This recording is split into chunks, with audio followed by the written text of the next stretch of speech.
As difficult as it was for me, I have come to an inescapable and profoundly disturbing conclusion.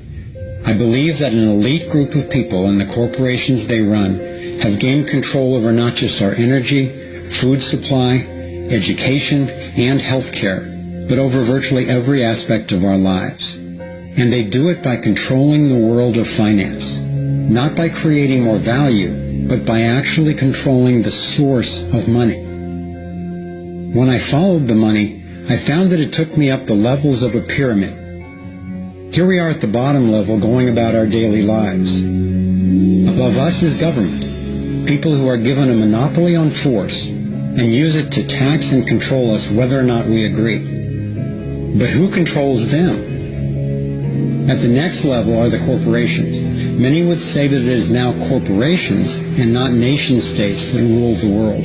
They call it a corporatocracy. To acquire the world's resources and control the markets, this corporatocracy must have access to cheap money. The big corporations get their loans at special rates from the big banks, which means that those who control the major banks, the moneyed elite, ultimately control the corporations. As I've followed the money, I've learned that almost everything I once believed about money is simply not true. It's interesting how few questions we actually ask about very everyday things, like when we go into a bank and we ask for a loan of, say, $50,000, £50,000, what actually happens? You see, most people live their lives based on a kind of vague image of what happens. What actually happens is you ask for £50,000, they type into your account £50,000. That's all they do. They don't mint any coins, they don't print any money, they don't move any precious metal anywhere. They just put £50,000 into your account on a computer screen. From that moment, you start paying interest on money that has never, does not, and will never exist. It turns out that banks actually have about 9 times as much money loaned out as they have on reserve in their vaults. This is possible because of what's referred to as fractional reserve lending. The way it works is that the Federal Reserve, or the central bank in any country, is legally allowed to determine the amount a bank must have on reserve. In the U.S., it's currently around 10%. So if you deposit $10,000 into the bank sets aside 10%, or $1,000, and then loans out the rest of your money. The way it works is, say another person comes into the bank and asks for a car loan of $9,000. At this moment, the bank loans out the $9,000 from your original deposit. It isn't there anymore. The borrower then pays the person selling the car, and they go deposit the money into another bank, which is part of the same central banking system. This $9,000 is treated as a new deposit, and the process continues. The money gets redeposited and reloaned until the initial deposit of $10,000 becomes $100,000. The banking system just created $90,000 by loaning out your money. Apparently it began with the goldsmiths in the 17th century, when people were trading in gold. Gold was heavy to carry around, so people stored the actual metal in vaults and traded receipts instead. Those receipts were the first paper money. Since only a few people would withdraw their gold at any given time, the vault owners, basically the new bankers, began creating receipts for more metals than they actually held. They loaned out those receipts and charged interest on money, gold, that they didn't really have. That's how our so-called fractional reserve system was born. In this system, the bankers get to make up money out of nothing, while the rest of us have to work hard to earn it. It has created a modern form of serfdom where the mass of society is now working to pay off their debt to the banks.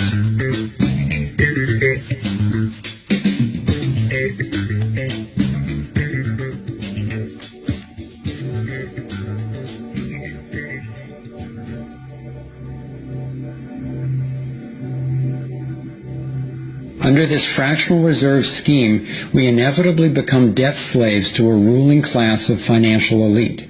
not because they are better or smarter than anyone else, but because they have rigged the system to benefit themselves at the expense of most people on the planet. Catherine Austin Fitts is an expert on this issue. She was an Assistant Secretary of Housing and Urban Development under President George Bush Sr., and then an advisor to the Clinton administration. Let's set up a game of Monopoly, and you want to buy Park Place. What I can continually do is just print money, give myself more money, lower the value of your money by printing more. No matter how hardworking you are or how successful you are, I can always end up buying you for free. So how come if you or I make up money, it's called counterfeiting, but if the banks do it, it's increasing the money supply? How did the banks get this power?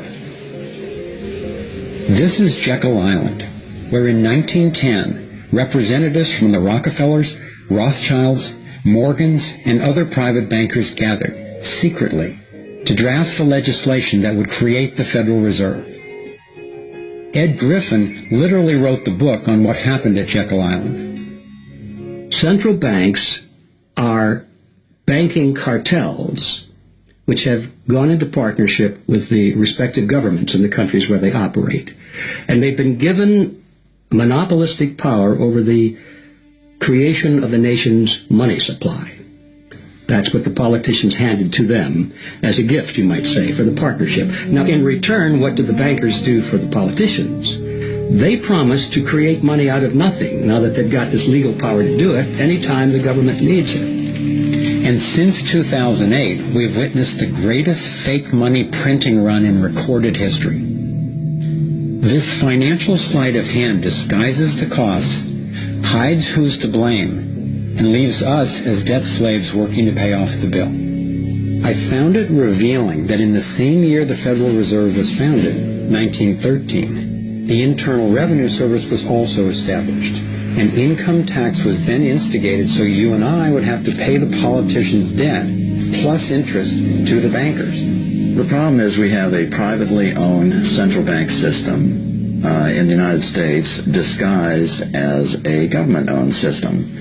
Now, if you look in the telephone book here in the Washington, D.C. area, you look up for Federal Reserve in the blue government pages, it's not there.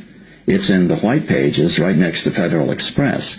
It's a privately owned central bank. What is the proper relationship, what should be the proper relationship between a chairman of the Fed and a president of the United States?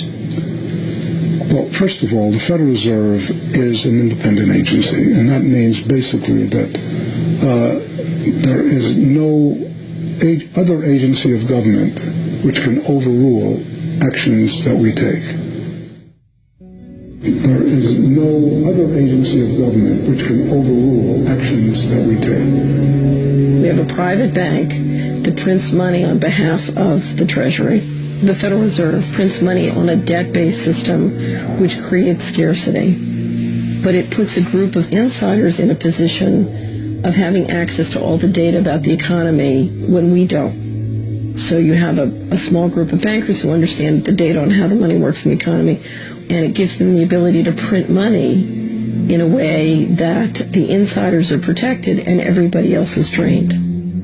Catherine went on to compare a healthy economy to a vibrant torus, balanced, freely flowing, and energized throughout, in contrast to what's happening in our current economy. What you have is a system that's very dynamic, and it's trying to optimize. But intertwined in the core of it, you have a tapeworm. The way a tapeworm works in your body is it injects a chemical into your body that makes you crave what's good for the tapeworm and bad for you. You have a parasite that's very much manipulating and engorging itself at the expense of the whole. We live in a tapeworm economy where the financial elite are the tapeworm and they're feeding on us. And they don't like it when people blow their cover. After Catherine began exposing government corruption at the highest levels, the FBI raided her company and seized its assets. She was dragged through the courts for 10 years before being found innocent. So we've got the Federal Reserve, a privately owned corporation with a monopoly on creating money, but with no accountability, backed up by a government with a monopoly on force. The country got sold on the Fed as an institution that would help stabilize the economy and remain independent of politics. But in fact, in close to a century of existence, the Federal Reserve has done just the opposite. Since they took charge, we've been robbed through inflation, and the purchasing power of the dollar has declined more than 96%. And the wealth gap makes it clear most of the money is going to a very few.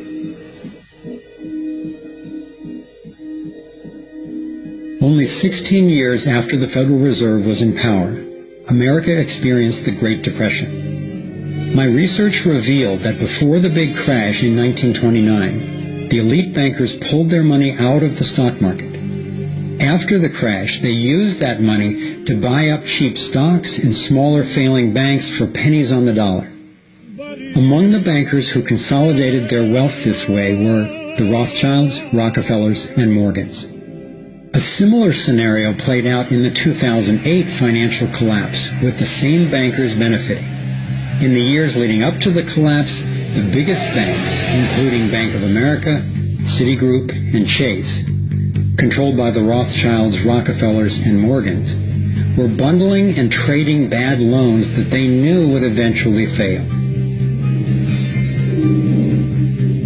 It's like putting rotten oranges in a box and selling them as grade AAA. The bundlers of the debt knew it was only a matter of time before someone would open that box and see that the content was worthless, since they were the ones who packed the boxes in the first place. When the rotten oranges, what we hear about as unsound loans, derivatives, and credit default swaps, were finally discovered, everyone was impacted. People lost their homes, their jobs, their businesses, and their retirements. Meanwhile, the biggest banks who created the problem in the first place were the ones who got bailed out. Why is that? Why would the Federal Reserve give trillions to the banks, even though the majority of Americans were against bailing them out? And why not help those most in need rather than the perpetrators of the financial collapse? My research led me to believe that the same people who created the Federal Reserve, the Rothschilds, the Rockefellers, and the Morgans, still control it, and they use this scheme to bail themselves out at our expense. Many of the banks created are still the most powerful lobby on Capitol Hill, and they, frankly, own the place. I'm convinced that the near collapse of the economy in 2008 resulted from an orchestrated pump-and-dump scheme designed and executed by the big bankers to consolidate wealth and power. David Icke explains how he sees the Federal Reserve rigging the so-called business cycles. Stage one, it's like throwing a fishing line out. Stage one, you put lots of money, units of exchange, into circulation. You do this by pushing interest rates down, by making lots of loans. This is the part of the cycle we call a boom. Because there's lots of units of exchange in circulation, there's lots of money changing hands. That generates lots of economic activity. That generates jobs. And as more and more money is spent, there's more demand, so companies take out more loans of fresh air money to increase their production. People get confident in their everyday lives. Hey, I work for this company, they've got lots of orders, it's really going great, my job's safe, I tell you what, we can have a bigger house. Then they start to change it. What they do is they pull the fishing line in. They push interest rates up. Now, fewer people, are taking out loans, and they make the criteria for having a loan from the bank stronger anyway. And also, now, as interest rates have gone up, a larger part of people's income is going to pay back the extra interest and not being circulated in buying things. Suddenly, there's nothing like as much money in circulation, and therefore, fewer things are being bought. Companies start to go down in terms of their profits. They start to shed jobs. And and they start to go out of business.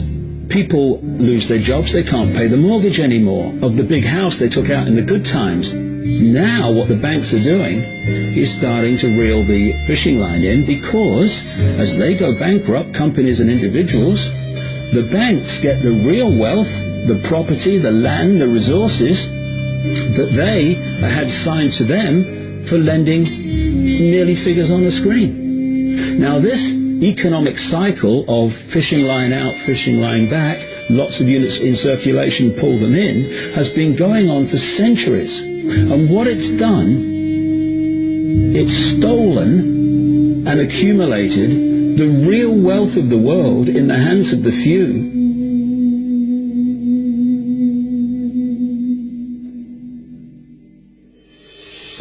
At the international level, central bankers use the World Bank and the International Monetary Fund to make more money while exploiting the resources of countries they lend to, bankrupting them in the process. The central bank of central banks is the Rothschild-created Bank for International Settlements. The elite are positioning themselves to control access to virtually everything we need to survive. No matter where you go in the world, the money is controlled by the banking system. They decide if people eat or if they don't eat. Who's a billionaire and who lives on less than $1 a day? He who controls the money controls the world, and a very few control the money.